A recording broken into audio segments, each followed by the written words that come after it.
Hey guys, welcome to the Titanium Vault. I'm your host, RJ Bass III, and today I'm sitting down with Devin Robinson. How you doing, man? Good, man. Fantastic. Thanks. Yeah, so tell the people a little bit about what you do in real estate investing and why you're here today. Yeah, my name is Devin. I live in Charlotte, North Carolina, and I started out doing wholesaling, and I always tell people like in a very unorthodox way. About 3 years ago, a little bit under 3 years ago, actually, and then since then, I've been able to, and I'm really thankful. I've had an amazing team. I've got amazing people that have really pushed us pretty far forward, and so now we do wholesale. A good amount of wholesale. We do new developments, land development, fix and flips. I also run a real estate fund, and so raise a ton of capital for that. And so we're always looking for really interesting and creative ways to utilize that capital while like saving the most amount we can to build portfolios or to maximize profits. And so it's been really cool along this journey to learn like different creative things like sub two. And then what I'm excited to chat about today was a lot about is the installment method and how we're utilizing that to save money, build a portfolio, protect ourselves, do a lot of things that people normally kind of actually aren't doing right now. And so I'm actually pretty excited to talk about that. But that's a little bit of context about me now and where I am. Yeah, so I was taking a look. Every guest, they have different ways of delivering who they are to me, right? Sometimes people just write up a bio, copy and paste it. You sent over a full-on website about you, man, and you've done so much. I loved it. But it looks like, one of the things I wanted to ask you about is the first thing you mentioned on your bio here is 16 business ventures. Oh yeah. So are those all in real estate, or is that No. just like all over the place? No, great. So I have crashed and burned a lot of businesses and learned a lot along the way and sold some and kind of just been in the in between. And so it's interesting. So the business ventures is like, I actually counted like some of those of like pretty heavy, like YouTube podcast type things. But then I had 8 businesses, like 8 different businesses that I've done things with. I probably should take like the 16 business ventures off and just stick with like the businesses. But so no, historically, like, and the reason why you probably saw like a whole page is because I had a marketing company at one point. I had a wedding photography company at one point that like I photographed weddings in 30 different countries around the world and had teams and all kinds of stuff. So it wasn't like oh, that's cute. Like you do wedding photos. And so very visually appealing. And so that's why like I sent over that media kit to make it easy for people because then it's like, oh, here's a cool little bio. Here's some pictures. Here's a timeline. And so like I've been a little bit more on the visual side of things. So it's really interesting to move to real estate now, which is a lot more, I guess, like right side of the, I can't remember right side or left side of the brain, but a lot more analytical, understanding the numbers. And it's a lot more process oriented and driven, which I historically have not been, but was forced to be about 2 years ago when I started wholesaling by literally taking houses from Zillow for sale by owner and then sending them to hedge funds. And like that was it. That's all I knew about wholesaling. And I didn't have a dispo list. I didn't do cold calling. I didn't do anything like that. So then that was in like the golden era of wholesaling, which is 2021, right? Like I started April 2021. Between April 2021 and November, I did like 70 deals. And then with just all hedge funds and Zillow for sale by owner. And then between November and February of like 2021 into 2022, when interest rates started to drop, hedge funds stopped buying. I had to, I mean, really the business like shut down. I had to lay off all of our staff and move out of our office. But then I really put my head down and for 6 months just dialed in our systems and processes. And I was a part of, or I still am a part of Collective Genius. And because of that, like literally because of that mastermind, I was able to take resources, build out the systems and processes, and create a company that we have set the foundation for the company we have today. And so I went from a very creative mind. We built out courses for people. I did huge commercials for Kubota and ESPN to like real estate. So, but it's only because of the resources and the community and the people that I had around me at the time that allowed me to kind of push through that. But I knew like at the end of the day, real estate was the thing. Like real estate, man, like generational wealth. I'm building something that's bigger than just like not that taking photos and creating videos isn't big, but like I'm building something that has has a potential to create a massive amount of impact in the world. And like, that's where I just went all in on. And so crashed and burned, and honestly did not exit well on a lot of those because I saw like so much in this. And so, yes, that was the long answer to your short question. Well, I will say this one thing I'll touch base on your start there by getting deals, FISBOs on Zillow. I still do that. I still teach it to our Nice. students. I just did one yesterday. It's hilarious. We just started Titanium University, which is our new community and our new education platform. And that was one of the first things I told everybody. It's like, hey, yeah, the inbound leads are great. Cold calling's great. But, dude, go get you a low-hanging fruit FISBO every now and then, you know? And one of my guys inside of the group, he goes, this doesn't work in the state of Florida. So turned on the webcam, and I said, let's see how long it'll take me to get a deal under contract. It took me 27 minutes and 25 seconds to get a deal off of FISBO or off of Zillow in Jacksonville, Florida. It wasn't even in the booties. I mean, no, that's a good spot. Cities. That's a fantastic spot. Yeah, so and you mentioned Collective Genius. Shout out to our boy Leon G. Barnes. Leon G. Barnes. Yeah, man. Don't worry, I watch PTD. Yeah. Dude, he's such a good guy, man. So my question on the business ventures before we move on to the rest. Yeah. For the people that are looking at this that are like those like you know, I hate the phrase, but it's just misused sometimes. But the serial entrepreneur, right? Mm-hmm. What advice would you give to them that, you know, they want to start multiple businesses? They have a passion for photography, but they also have a passion for real estate. I mean, should they do that? Should they not do that? What advice would you give?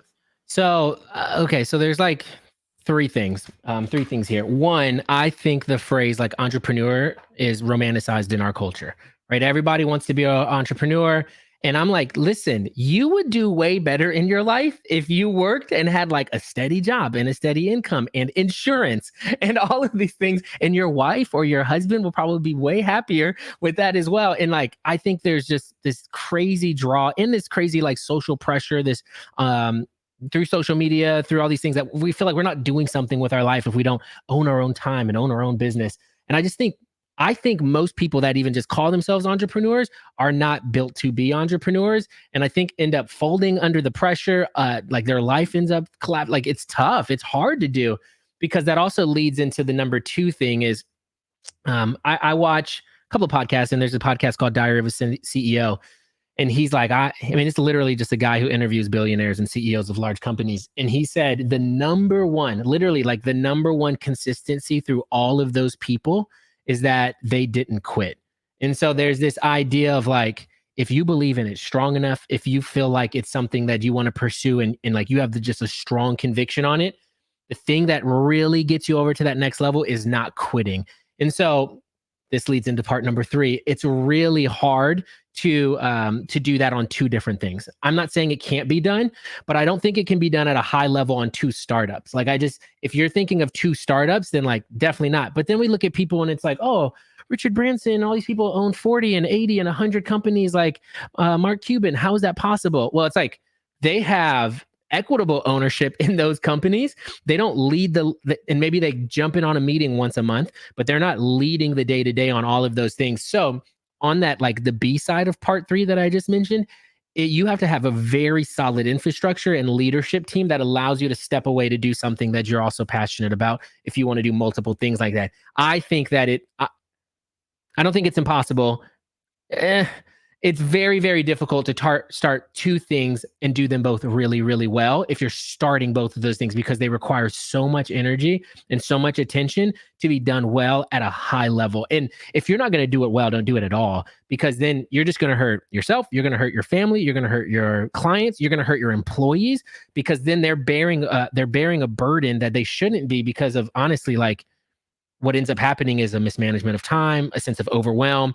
And then you end up shutting down. And there's so many byproducts of that end up playing and permeating into all sorts of aspects of your life. So I'm not saying it can't be done to do multiple things, but I had that company And that company was run at a really high level. I had photographers all over the country.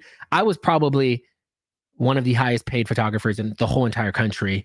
And so like that was done really well. And I felt like at the time I could step away from it. But what I did not have in place was like SOPs and like KPIs and things like that help you to actually manage the metrics for me to stop in once a month and go, hey, looks like we're down leads this week. What can we do to pick that back up to stay consistent? Like I didn't have those in place, even though we were operating at a high level just because of competency.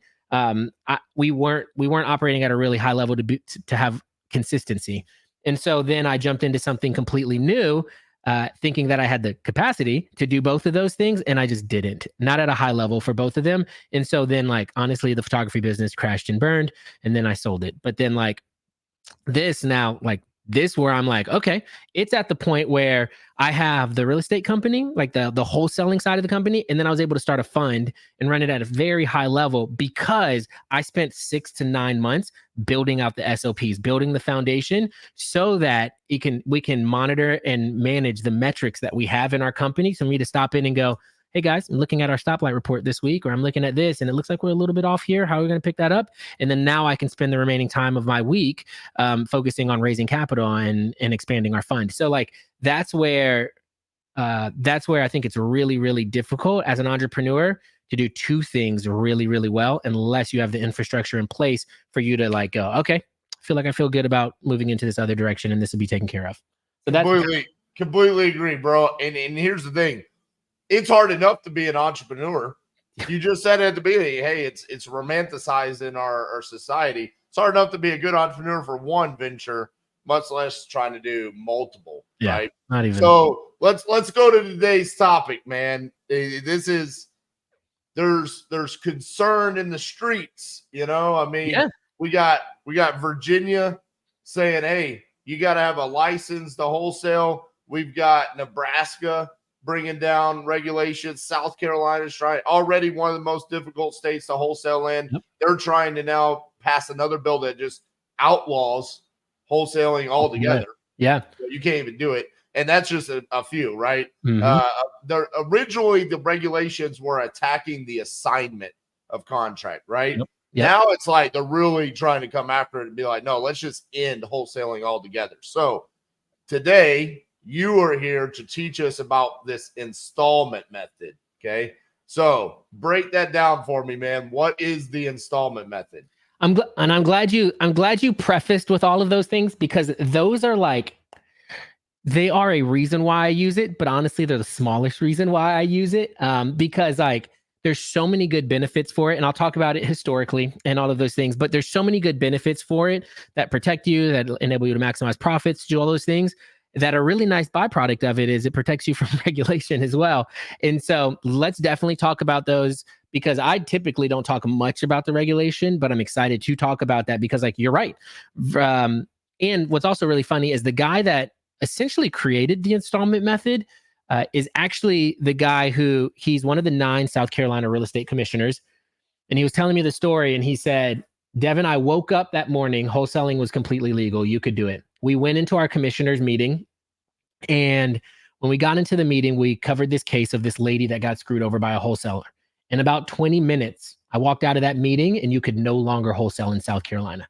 And so I thought to myself, man, the last thing I want is for 9 people to get together and dictate the future of my life, of my kids' life, of my family, and how my employees get paid.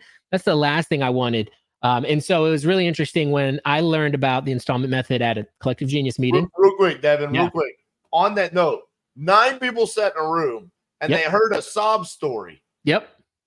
Did anybody say, hey, can we go get all of the HUDs, the settlement statements for the successful wholesale transactions that went down in the past 12 months? Didn't matter to those 9. Insane. All right, continue. I'm probably going to get more red as this goes on, as it just bothers me so much. I could tell. No, and that really is the crazy thing too, because as we know, and as we've seen, and it's happened faster than I thought it was going to happen. When one state goes like that deep or like what like goes that far in it, it just follow like it literally is a domino effect. It's like, oh, okay, they went. I won't even tell you. Ooh, oh, okay. So I was talking to him, and he was like, "Hey, we just had our real estate commissioners meeting in Canada." First of all, I don't know why they would go to a whole other country to do that, but anyways, but it's funny. Great guy.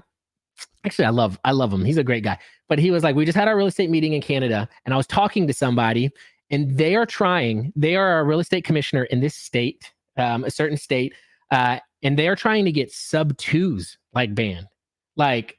And I'm like, "Holy smokes." If they can't control it or regulate it or get paid from it, the real estate commission, then they want no part. Like they don't want there to be any part of it.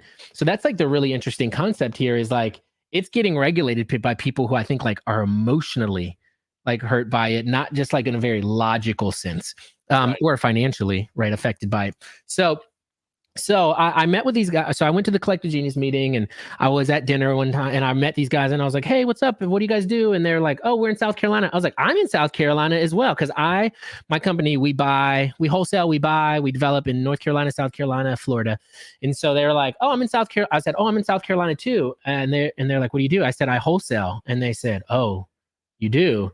You probably shouldn't." And I was like, "Well, tell me more about it." And so they started telling me about that case and what happened. And for me, I saw two things here. One, what I just said about my family being affected by it, by 9 people. The second thing I saw was, holy smokes, that means all of my competition in South Carolina is now gone. Yep. And so that means if I can learn something that then allows me to go in wholesale, I've got a huge leg up. And like it's shown, South Carolina is very strong for us because I think this is already scaring people off.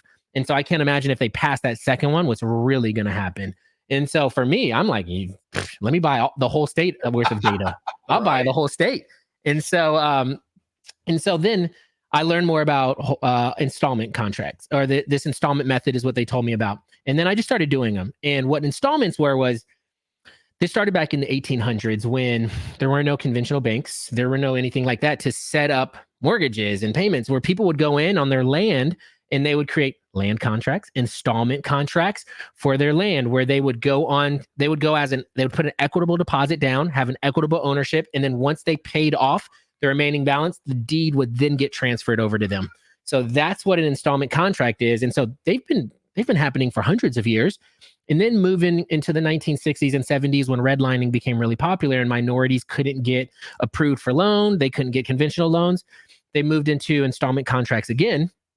And it actually became very predatory on buyers because of racism and because of just greed. And so what would happen is these buyers that would be in these installment contracts would miss one payment and immediately get foreclosed on. So a lot of states, now this is like, RJ, I think you'd appreciate this. A lot of states actually created legislation and rules and regulations protecting buyers more than they protect sellers in this. So states like Texas, you can't do a contract for deed, but you can do them for up to 6 months. And the reason why they did this is because so many buyers, to protect buyers. And so in all of these states, there is federal IRS law, case law on protecting buyers and allowing tax benefits for installment contracts, which is awesome because then it makes it like hyper legal, right? We were being interviewed by these people and they were like, "Oh, you're trying to do so many things to skirt around in order to wholesale." And I'm like, wait a second. Wholesaling is skirting around a little bit, where this is like, this is the thing that's actually legal and protected. So it's really cool that this actually has so much legal backing to it, where title companies, title insurance, lenders all allow these installment contracts. And then then they were used through the 90s. And then it was like, I don't know, like a ghost, like the last 20 something years, nobody did them at all. So then if you talk to a title company that opened within the last 20 years, they got no idea what these are. So then like there is a little bit of an issue where right now, like I have to train title companies on what the heck this is. But if anybody was in here like before the 90s, then they're like, "Oh, I know what that this is." But essentially an installment, I wanted to give the history so you understand like, oh, that makes sense. So essentially what it is let's say I want to go under contract with you, RJ.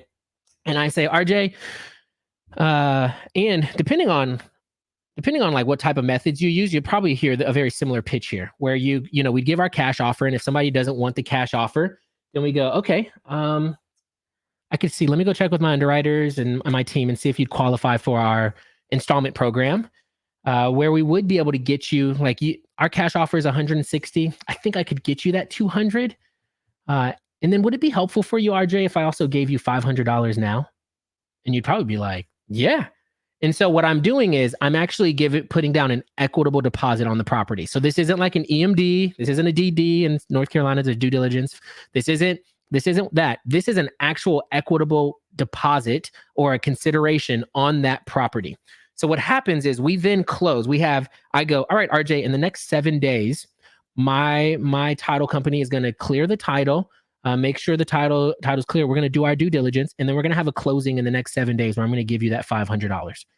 From there, what's going to end up happening is our title company is going to record the contract that we have together with the county, and they're going to put that $500 in there so that I now have skin in the game with you. I am now listed as an equitable owner because of that deposit on the title with you. Now, RJ, don't worry, you're fully protected. The deed or the title is not moved into my name. It's completely in your name. I just now have skin in the game to make sure I close for you. And so what ends up happening, and then after that, we'll close in the, 30, 60, 90. Steve likes to do 180. However many days we have after that, that's when you're going to get the remaining balance that we talked about initially, that remaining $200,000 we talked about. So now go ahead. And what are you doing at that point? Are you listing it on MLS? Are we just trying to dispo it normal? What are we doing? Everything, anything and everything. So this is really, really fascinating. This is like my favorite part of this. On that when that 7 day comes, this is what I love. When I'm just wholesaling, I'm like, hey, we're gonna try to close in 30 to 45 days. Like, please show up and sign. And what I'm doing here is I'm going in the next 7 days, I'm going to get you your money. You do whatever you want with it. I don't care. You can go spend it on, I don't care what you spend it on. You're going to have that money. It's all yours. What they're going to do is they're going to show up to the title company. They're going to sign the deed. So they are actually signing the deed away from us. And then it's held in trust or it's held in escrow. That deed is then held in escrow. They never need to show up to sign another paper ever again. Ever. That's huge. That's massive because in other methods, I'd be like, hey, you're going to see that I'm going to make $100,000. Please sign, please. Right. And so like right now I'm like, they sign and that settlement statement says you're going to get paid $200,000. Actually, your underlying mortgage is going to be, I don't know, 150 and you're going to get 50. Right. That's what that settlement statement says. They never have to show up to sign a thing ever again. I now am listed as an equitable owner because they file that title or they file the assignment or they file the installment contract with the county and record it. And so now I'm listed as an owner. I can now go and legally market it and list it with an agent and sign all the paperwork. They don't need to sign that paperwork. I can sign it. I actually do this. I flip properties because I don't have to worry about them running away or like not showing up. I actually don't even have to worry about them going, hey, I like what you did to the place. I think I'm going to keep it. Like, don't have to worry about that because they've already signed the deed away. I can go and wholesale it. And what's also really awesome is I can refinance it. So if I got it at a deep enough discount, yes, RJ, thank you. I love when people look at me like that. Yes. Whoa. Yes. So if I got it at a deep enough discount, I am listed as an equitable owner on that property. I can now refinance out that property and refinance the underlying mortgage and the seller as a payoff. And then now that is part of my rate and term. And if you hold it long enough, then you can cash out. So that is part of my refinance. Freaking wild. Dude, that is crazy. Yes, it is. So I do all of those things. Like, and imagine how easy it is for us to get rental properties. Yeah. Man, it's crazy.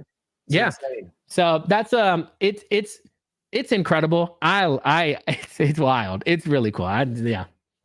So wow, there's so many questions I have here because you're right. This is way deeper than just like a new way to wholesale. Yep. This is a new way to essentially acquire any type of property depending upon your exit strategy. That's exactly right. And like it can change. So like we'll flip properties and a seller's like, nope. Like let's say the ARVs on higher end houses, like 600s and above, and the seller wants all their money. I'll go, okay, here's what we'll do.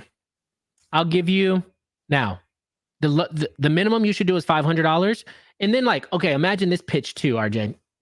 So let's say the seller goes, 500, is that all you can do? And then you go, all right, what if I could pay your mortgage until we close? Would that be helpful for you? Right. And then what happens is, this is the great part about this, all that money is credited to you back at the closing. So it's not even really coming out of your pocket, it's coming out of their profits. They're just getting it early. And so it's wild. So then I'm like, would it help if I covered that for you until we close? We're like, no wholesalers doing that. No wholesalers being like, I'll give you money now, money until we close, and then the money at the end. Nobody's doing that. And so what we'll do for like bangers, absolute bangers, I'll be like, especially like expensive ones, I'll be like, okay, what if we gave you $5,000, $10,000 now? And then you want the top price for your house. Okay, so what if I went ahead, you moved out, I renovated the property and listed it, and then we split the profit 70-30. Would you be interested in that? And a lot of times they're like, oh yeah, that's really cool. I'm protected. They signed the deed. I'm not worried about them running away. And then we have our agreement for that 70-30. 70 is usually our way because a lot of times we do this with foreclosures. We actually do this a ton with foreclosures is we'll do this installment contract and then reinstate the loan. Because I'm not reinstating the loan without being on that deed in some way, shape, or form and being protected. So then like I can reinstate the loan and then begin flipping. And so then that's why we take the 70 of the 30. And so then like we can be so creative and so solution oriented for these sellers because we're completely protected. A lot of it's credited back to us. So we pay a lot of first month rents and moving, and which typically people do as well. But like moving, first month rent, down payments, whatever, like we'll pay those, but then it's all credited back to us. So essentially they're just getting an advance on their profits. So it's freaking awesome. But this should also allow you to be able to do deals that otherwise are too tight for you to do, right? Exactly. It's the same pitch for a novation, right? Yep, exactly. Which I love Brewer and what he's doing. Yep. And so it's the same thing there where it's like, okay, I'm not getting it at 70-75% of ARV minus repairs. I'm more at like 82 or 83%. Yep. Mm-hmm. All right. So we do the installment, we go list it on MLS, and then we're taking our split right there. And it's a done deal because the concern there with the novation is there's still the potentially angry seller at the closing seeing how much money you made. Exactly. In this case, not even a thing at all. They never show up. The only time they ever, now I will tell you, in New Jersey, you cannot hold a deed in escrow or a title in escrow. So then what happens is you'll just tell them, hey, you're gonna come back on our 30, 60, 90 day or whatever. And when you come back, you're gonna sign the deed and then pick up your check. They still aren't signing a HUD or a settlement statement. They already signed theirs. All they're doing is signing the deed and picking up their check. So still, they're not getting mad at you. So it still works out really well. What happens if it's a deal that, we give them the $500 and then it's like a highly distressed property. And so we're going to essentially try to wholesale it and we can't move it and we can't get the number that we told them that we could get them. What happens then? Fantastic question. So for us, that's why we've created a $30,000 minimum on installments. So like if we're not going to do, if we know it does not pencil $30K for us, we're not going to do it. Just because then that puts too much risk because it's a non-refundable consideration, non-refundable equitable deposit. And so everything you pay does that. So like there's a lot of times for us, and this is actually makes it I can't tell you how many times I get texts from sellers being like, you're my hero. Like, this is incredible. Thank you. Because they'll be like, hey, my car broke down. Can you send me some money? Or like, hey, this happened. And I literally would just Venmo them like $1,000 or like $2,000. And I'll take that Venmo receipt, send it to my title company. And so like literally we'll just Venmo them and they'll be like, you're my hero. Thank you so much. And so it's like, you look like the hero here. But to go back to your question, you got to make sure that it pencils. Otherwise, like that hero money is gone. You're just a nice guy if you can't sell it. So it's got to pencil for us in order to do an installment contract, because you got to think you're paying your consideration and closing costs on the front end. So depending on your state or wherever you are, and if you get title insurance or not, that can be anywhere between $1,500 and $3,000. So this is where, honestly, this actually turns, don't hate me here. This actually turns wholesalers into investors, right? Like wholesaling is a marketing and sales company. And then like now you actually have to put money down and you're now investing into this property. So That's where I think then you got to go, okay, I actually have to put money down to make this happen. Now you're investing. Exactly. It's a much, well, I compare it to anything that you're doing in the creative finance realm. I mean, Yep. it's sophisticated. There's liabilities that come along with that. Like, you need to understand the game that you're playing at that point in time. Yeah. If there was ever a scenario where you did just need to walk away, how does that go with the paperwork? Because there is a sign. Is it just like, hey, we crumple up and that deed never actually got signed, or Right. what happens? Yeah. So I love that you asked this. I actually knew this was going to be the next question. So what ends up happening, and this is what makes it fantastic, like about not actually going on the deed, is that you just quit claim your equitable ownership off of the title. So like it's not messy. Like if you were to sub to it and then go, oh, this deal didn't work and try to like send it back, right? Like that's Right. not what this is, because you just have equitable ownership. It's very similar to just having a list pendants. You literally are just releasing it. And so that's what makes this easier than other creative methods, because the title isn't actually transferred over. So in case you can't sell it, then you run into that. But you also can. So my title company in South Carolina does not do this. My title company in North Carolina puts in language that we actually will turn this into. So there's sometimes where we don't owe the sellers much and we end up paying it off. And I'm like, hey, can you just sub to this? And then they're like, all right, yep, boom, zip, zap, zip, moved into a sub to. And so then now the deed is just transferred over to us without having to pay the underlying mortgage off. Instead of like with an installment, I would have to pay off the underlying mortgage as well. Now we're just switching it and then going into a sub to instead, because I've paid the seller enough to satisfy what they were getting. So like it still gives me a ton of options along the way, regardless of what happens. And that's the benefit of having multiple strategies there, right? I mean, you can kind of blend them at times. It's the same thing as a sub to seller finance hybrid, right? I mean, I was going to say, you could seller finance this. You could definitely seller finance this to where you go, hey, this has been fantastic. Do you want to extend it 20 years? You know, like, or whatever you want to do. Like, yeah, sure, just do it. So, all right, let's talk about, because I'm trying to find some hole in this. Let's talk about like worst case scenario. Okay. Yeah. We signed the paperwork, it's sitting in escrow, and the next day the house burns down. Okay, so what we also will do is we can go ahead, because we are on the title and they'll sign a POA at closing. We actually go ahead and list ourselves as beneficiaries on there as well. Gotcha. So there's no way that the house burns down and then they get all the money and it's like you're just left with nothing. Yeah. Yeah, you, because you have that and they sign that, you can list yourself as the beneficiary on that insurance plan. Now, have you ever had to go through a claim process where there was like a water damage or anything like that? That I've always wondered that, because I know you do the same thing in a sub too. Yep. We've never actually had to file a claim on one of those yet. Knock on wood, right? I don't want to. Yeah, for real. I mean, you're listed as a beneficiary, but so are they. And it's like, now there's the conversation, right? So this is good. And I'm going to be honest, this is where I can't remember, but there is wording that because they've sold it away and because we have that, then we can actually claim the money on that. So there is wording in there that allows us to be the primary beneficiary of that plan, especially if we're saying, hey, we're going to renovate this property along the way. And here's the thing. That's like such a one-off scenario. Yeah. I mean, it hopefully it never happens to anybody, but it's inevitable it'll happen to someone out there. I just was curious. So when you were doing acquisitions on deals, what is like the percent of installment methods actually being offered?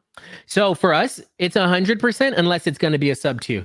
And the reason why is because so people are always like, oh, what's the avatar that gets this, right? Like we do a ton of foreclosures, but we also pull 80/20 data. So we get a ton of big data stuff. And like, just think, right? So like foreclosures, of course, they want their money now. Like that's security for them. They're happy about that. They get money now and along the way. Fantastic. Also, you can structure it however you want. A lot of times we just put the 500 down and then nothing until close. And then sometimes we pay them monthly, however you want to structure it. So, but imagine they're on a big data list. They have high equity absentee. They're getting called by 10 other people every single day. And the other people are just offering them cash offers. And our offer can be more every single time. because we live in Charlotte, where like you can sell a dump in Charlotte on the market for 80%. Like really, you could, and you know that. And so for us, we pitch it every time because it beats everybody's. Nobody else is offering money now, money along the way, and their number. Like nobody. So like we just always push it unless they take our cash offer the first time. But still, then if they take our cash offer the first time, then it's usually a banger. So then we still move it into an installment because we want to protect those profits. And so like because imagine really good, really top level wholesalers still have a 25 to 30% drop off from contract to close. Yes. And so imagine if you just turn that into 100% because they closed within the first 7 days. And so like we're sitting at 31% terminations. And you're the best. Like, and so like there's this, and so that's where it's like, my thing is these people need money. And if you go, I'll give you money in 7 days instead of I'll give you money in 30 to 45 days, they're showing up in 70 days and signing that deed to get their money. And so then like they're locked in. They can't go to another wholesaler. It's stronger than a memorandum. Like they can't go to another wholesaler. They can't back out. They can't pull out debt against the house. They can't do anything else. And so in that after that 70 days, your close rate turns to 100% unless you feel just really bad for them and decide you want to terminate. So it's really awesome. Yeah, I was just sitting there as you were talking about it, and I'm like, what would be a scenario where you wouldn't want to turn this into an installment? Yeah, it's tough, bro.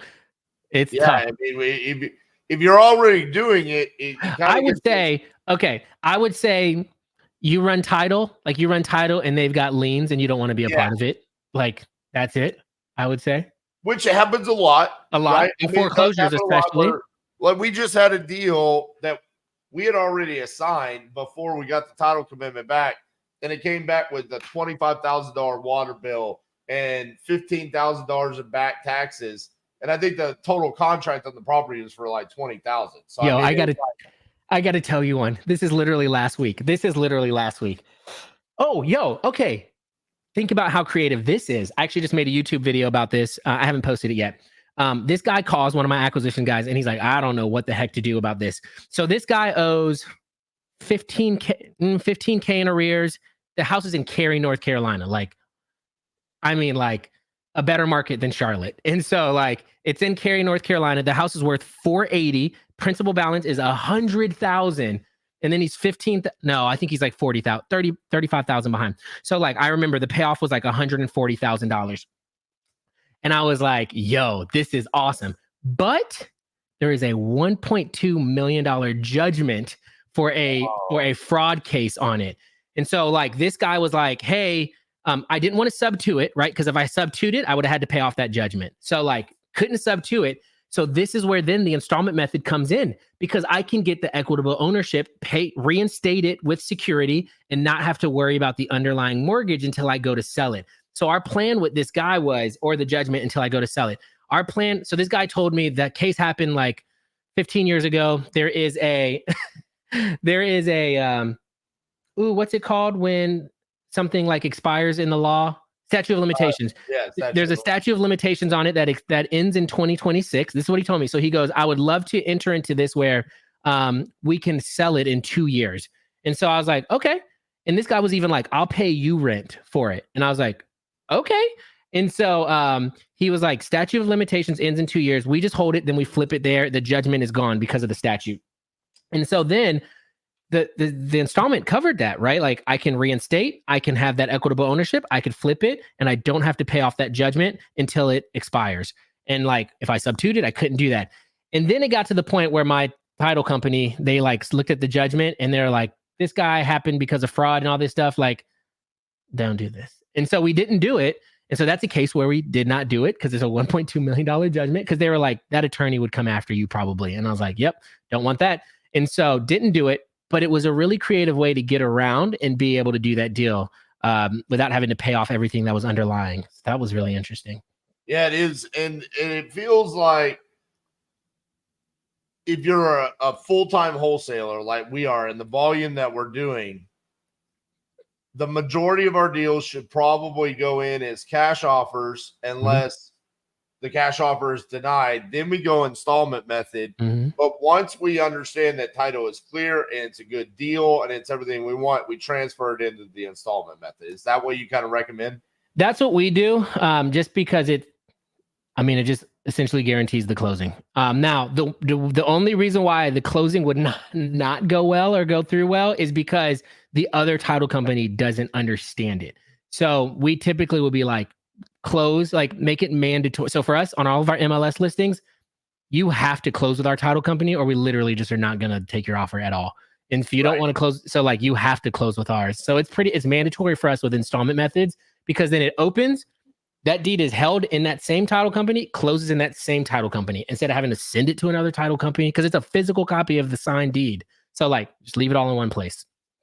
Do you ever say you got like just a banger of a deal and then you got a killer offer, but they are like, well, I'm the buyer. I'm paying the closing costs. It's my title insurance.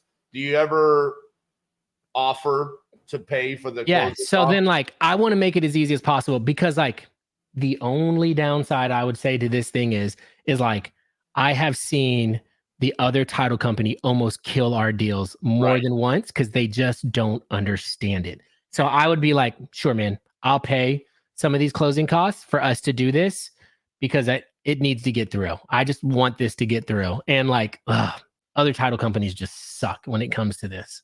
And here's the thing. I mean, when you get into any sort of creative finance, the one thing that a lot of people don't want to talk about is the education of the title companies that is going to be necessary.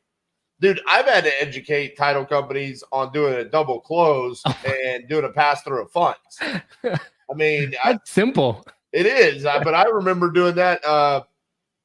Dude, it was Seattle, Washington. They had never done was a Fidelity National Title, and it's like, here's all of my Fidelity National Title settlement statements from across the country. You guys do this. Y'all are totally okay with it.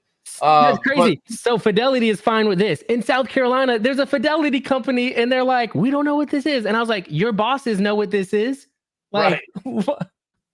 So, and then the other part of that is at times you also have to educate banks and lenders. Like, I remember the first time I tried to refinance a sub 2 and the bank was like, you don't own this. And I'm like, yes, I do. See this?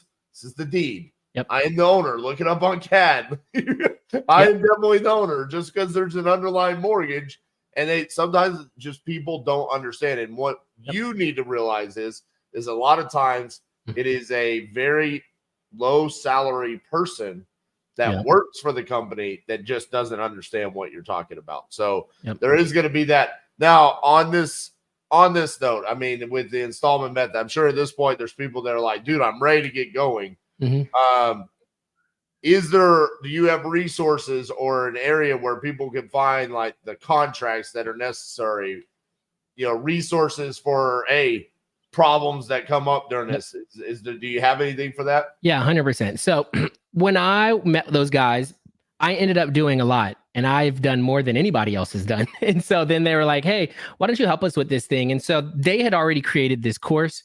And so then they kind of had me come in and kind of do a little bit more of it, but they had created this course that I had gotten. And so, yes, they have a course on it. Well, I guess we all have a course on it that you can go and check it out, but we also give you a free course version of it. So if you go to installmentmethod.com/freebies, you'll actually get a free course that has me walking through like exactly what this is, walking through some of the talking points, and then Steve Trang teaching this to his team. Like, it's a really cool back end that'll help walk you through, like, honestly, a lot of it. And then of course they do have like the course that goes along with it, but that should be like the freebie should be a really good starter to that. Love it. Love it. Yeah. Also on that note, Steve was the first person that called me about this. In typical Steve fashion, okay. You're way better at explaining it than Steve. Oh, thank you. That was nice. I mean, Steve, listen, but at some point in time, you're going to be good at something. We don't know what it is yet, but it's definitely not this. Devin just destroyed you on explaining the installment method. No, sorry, Steve. You're better than me on other things. No, I love Steve. I just got to give him a hard time at all times. Uh, on the last question I have for you is, you said, hey, you can go do an installment method and then you can refinance. And then obviously my eyes shot up. Yes, sir. So you're not technically recorded as the owner. So if you're talking to the lender, they're going to look this like, you're going to fill out an application and then they're going to be like, but you don't even own this property. So how could you do a refinance? Great. So what happens is, because like we have now, this is where understanding the history of these is so important, because like, how did they do it without banks? Right? Like it had to be done without banks. So most of these lenders have a contract for deed, like I don't know what you would call it, but essentially like a contract for deed stipulation in their lending bylaws or whatever. And so that's what this would fall under. Some of them have a longer seasoning period behind it, and you can set up your thing, your structure of your negotiation to fit that if you want to. Some of them have a year long, some of them have shorter. My biggest suggestion is to find like 5 really good mortgage brokers in your area, let them know what you're doing, and then tell them to go find you somebody. And so they'll find you somebody that has a really good contract for deed stipulation that allows you to refi. One guy was like, I still haven't been able to do it with him yet, because like he's very tight on his buy box for this or his lending box for this. But he's like, bro, he goes, okay, you do a contract for deed, I will do a no seasoning period cash out refi on it. I was like, whoa. And then I sent him one. Then it was like, not on modular homes, not on this, not on that. And I'm like, oh my gosh. But like the fact that he's willing to do that was like, okay, cool. So it's like, you just have to look at contract for deed or like land contract, right? Like you just have to look for those stipulations in some of their bylaws. Love it, man. I've been and that's what I wanted to bring you here for. And going back to the original title here of avoiding regulations, this is going to significantly help in places like South Carolina. If South Carolina passes the bill where they say wholesaling is illegal, and here's the thing, I made a reel the other day, and when I do my reels, I sit down. Most of the time, I'm trying to be funny in them. It's just my personality. I want to make people laugh. But I made it where it was like, hey, I don't really care what the dumbass government does. We will always find a way. It's like, you cannot stop us. Okay. Right. And here's the thing. South Carolina passes this bill, then I am going to do exactly what you're going to do. I'm going to turn up my marketing in South Carolina. That's exactly right. And every single conversation is going to be based around the installment method, getting it under contract. And guess what? It actually just allows me to dispo easier because I can do anything I want. And because all those buyers in South Carolina are like, where are all my deals? Exactly. And now I told my team last week, I go, yo, we need to start buying data in Virginia. Like, just as like, all right, bring on the regulations, I guess. Like, Devin, here's the thing that no one wants to talk about when it comes to these regulations is, you said it, there was 9 people sitting in a room, and they made a decision because of one lady that got screwed over by a wholesaler. And I understand it wasn't that one lady. There's probably thousands of people that got screwed over by wholesalers. What they don't understand is the tens, if not hundreds of millions of dollars that wholesalers were moving through the economy, that were supporting rehabbers, that were supporting contractors, title companies. What happens to all of that revenue? If we think that it's going to get replaced by realtors, then they really just don't understand how bad the realtor industry is. Yeah. That's the truth right there. That is 100% the truth. I mean, dude, just because they're carrying a license does not mean that they are the solution. That's not at scale. Not at scale for sure. No.